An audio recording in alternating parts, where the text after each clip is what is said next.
Tenemos ahí al presidente del Colegio de Abogados de Tijuana, don Rafael Cruz Manjarres. ¿Será posible? El presidente Andrés Manuel López Obrador ha nombrado al señor Arturo Herrera como secretario de Hacienda tras la renuncia de Carlos Ursúa. Sí, señor. Ya es el señor presidente. A ver, vamos a escuchar al abogado Rafael Cruz Manjarres García, que nos está tomando la llamada para compartirnos su posición sobre esto que está ocurriendo en el Congreso del Estado. Presidente, buenas tardes, gracias por tomarnos la llamada. Un placer, muchas gracias, Enrique, a la orden. Presidente, ¿qué opinión le merece al gremio, por lo menos al Colegio de Abogados de Tijuana, esta decisión por una parte de la procuradora,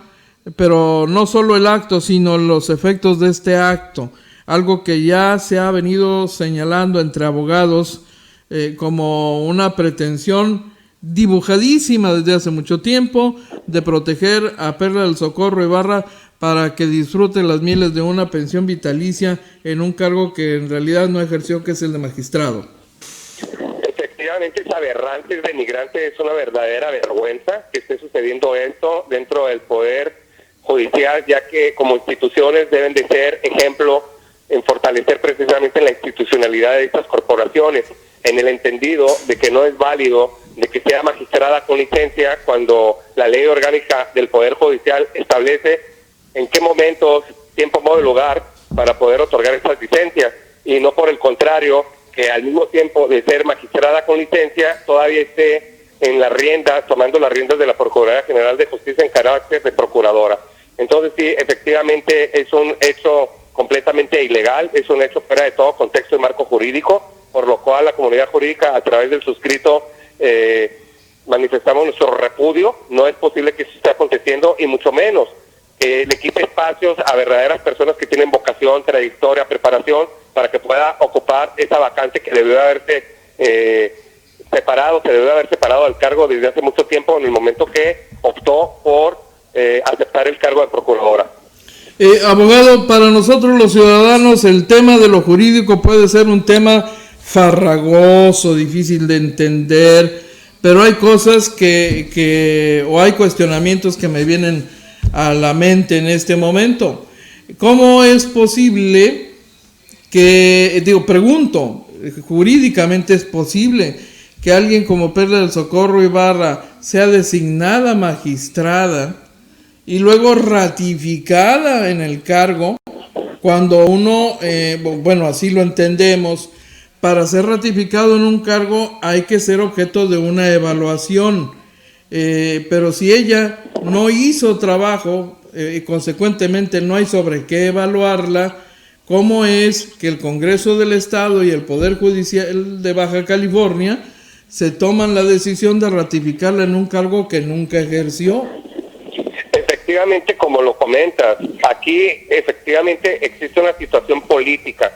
Esto no es una cuestión ya de carácter legal, efectivamente trae secuelas y consecuencias jurídicas, pero desde el ámbito meramente de carácter político, tomando en cuenta de que este personaje es muy allegado a la administración actual de Kiko Vega, y que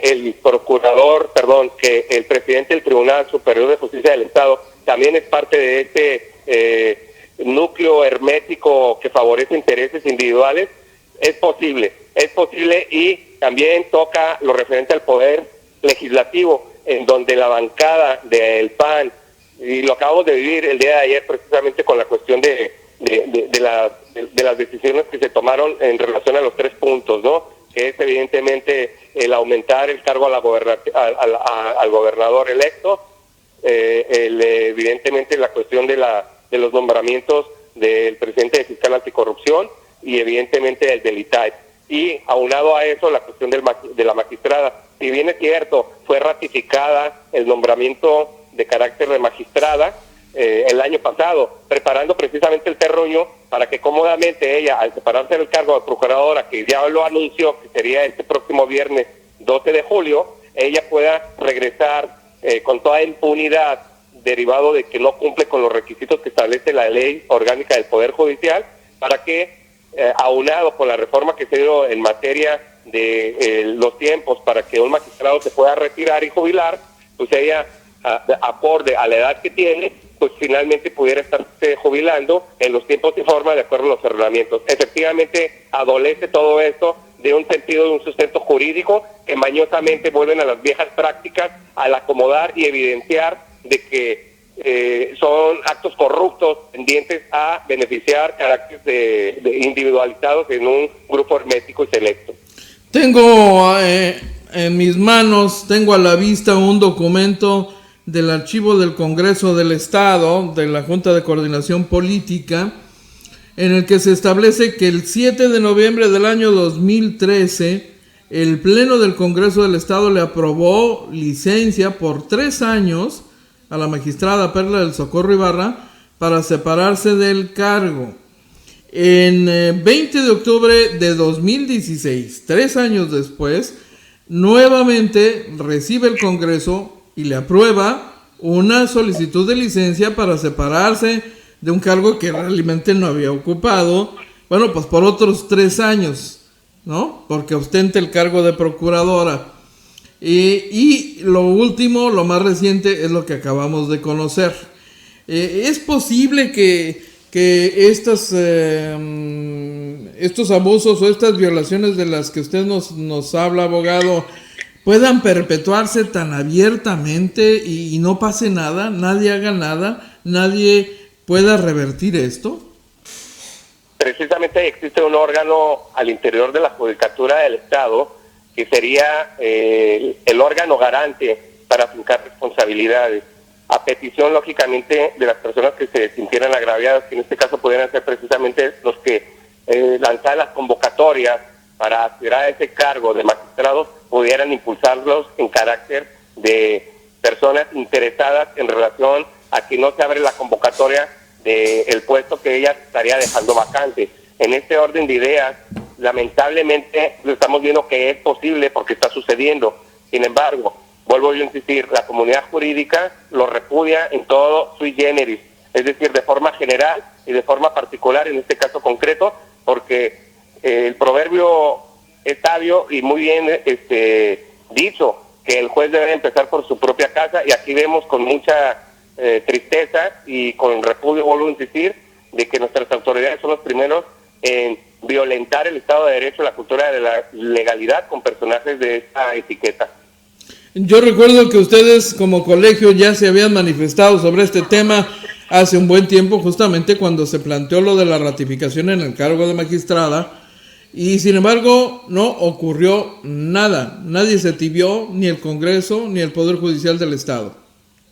Efectivamente, como bien comentas, todo esto es en la oscuridad de la impunidad y sin que los actores verdaderamente que tienen un cargo público y que son funcionarios y deben de servir precisamente a la comunidad no estén reaccionando de forma adecuada y con probidad y apegado al estricto derecho. De ahí entonces, pues, que no estaríamos nosotros claudicando en hacer, en ventilar precisamente esas anomalías que se están suscitando y que al final de cuentas al interior tanto del Poder Legislativo, es decir, de los 3 poderes, Ejecutivo, Legislativo y Judicial, pongan un orden y que pongan ahora sí un alto total mediante las autoridades que les corresponda el imponerse para fincar responsabilidades. ¿Se puede fincar responsabilidad a los diputados que han estado aprobando estas cosas? Bueno, recuerden de que ellos tienen una impunidad, ¿no? Por el simple hecho de ser diputados. Indistintamente de su ejercicio, evidentemente es hacer constar todas estas anomalías para que, llegado el momento, se les pudiera aplicar responsabilidad ya una vez que se hayan separado del cargo. No antes.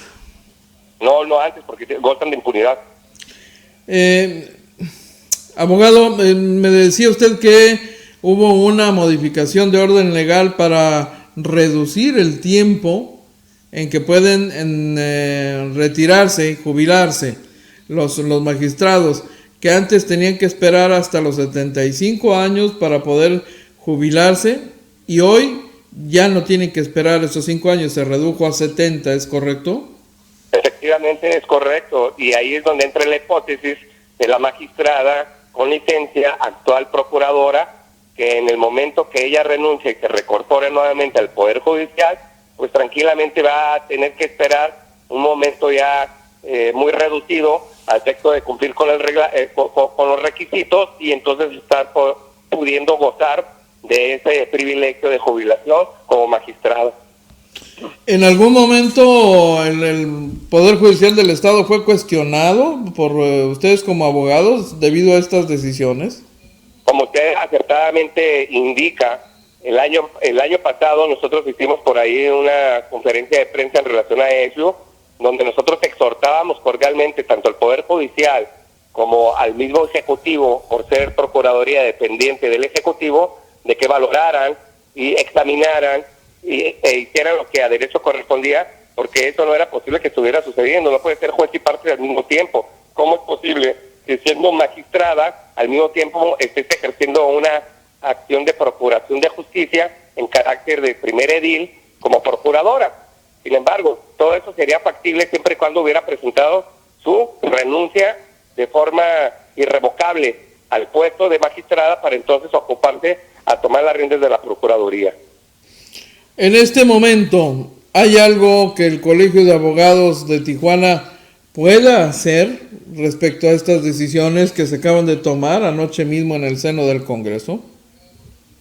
Para poder tomar acción y poder ejercitar alguna acción, ya sea de naturaleza social o naturaleza política, se tiene lógicamente que someter al consenso de la máxima autoridad del colegio, que es la Asamblea, a través de sus agremiados. Y una vez de que se pudiera someter a ese consenso, sí, de llegarte a tomar la decisión de participar con las estrategias que en determinado momento se tomaran en cuenta, pues lógicamente nos estaremos abocando. Pero en caso contrario, que no hubiera unanimidad en el consenso de la Asamblea, pues estaríamos impedidos en poder realizar algún hecho contundente.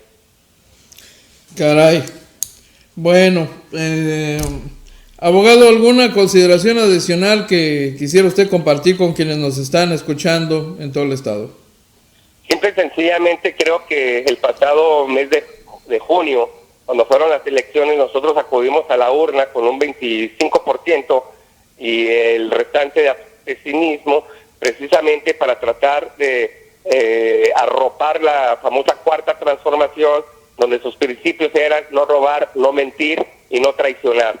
tratando de alejarlos precisamente de las malas prácticas. Nosotros estaremos muy atentos, evidentemente, en la naturaleza primeramente ciudadana, posteriormente como miembro activo del Honorable Colegio de Abogados de Tijuana, que precisamente en este año me toca entregar ya la dirección de esta,